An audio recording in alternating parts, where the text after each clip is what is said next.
lot of the skaters and surfers would do off-season chaining on the parking lot chains to keep limber. But it wasn't until the early 90s that chain surfing as a sport was born.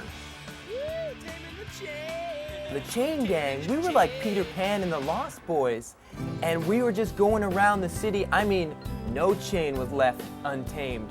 And when we would find an untapped chain in a parking lot somewhere, we would be kings for the day. There was nobody in the gang with more of a bad boy image than Croc. He was the one that every kid wanted to be just like. You know, it's really easy to say what you want, what's on your mind when you're one of the most elite, big-headed chain surfer riders on the circuit. You can always have a bad write-up in the Swear magazine gossip column and still receive some kind of promotion for it. You know, we would be working so hard to find an untapped chain in the city that when we did, I mean, it was ours and ours alone, man, and we did not want any halflings getting on that thing. We were talking full-fledged metallic warfare here.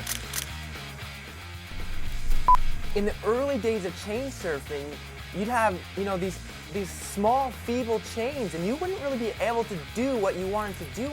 You know, you try to single foot on a chain like this, and you'd be eating lost. But in 1989, a lot of construction companies started bringing in a new, higher grade of Brazilian chain. Well, that just opened up a new world.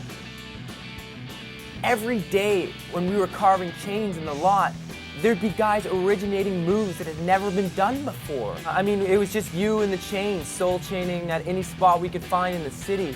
But when the chain reaction video dropped, I mean, we took things to another level. The chain gang were the metal militia of the day. Chain surfing was revolutionizing the entire culture of the country at the time, and the chain gang were right at the front of that whole push. You had Link Shoe Company or Chain of Fools starting to push events.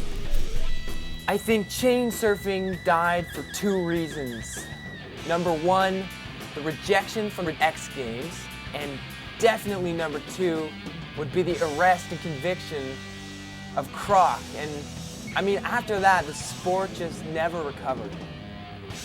Chain surfing really gave me everything I had, and now when I look back on it, I realize I didn't appreciate it and I just threw it all away.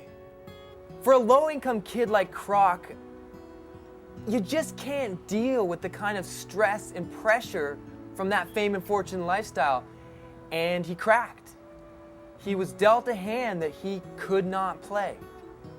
I wish I could just get out of here and tame a chain again, but there's no way I can take back what I did.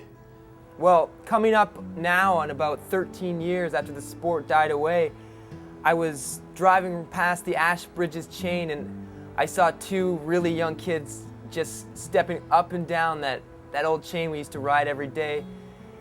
And it kind of made me think that maybe that dream that we were building has not yet gone away.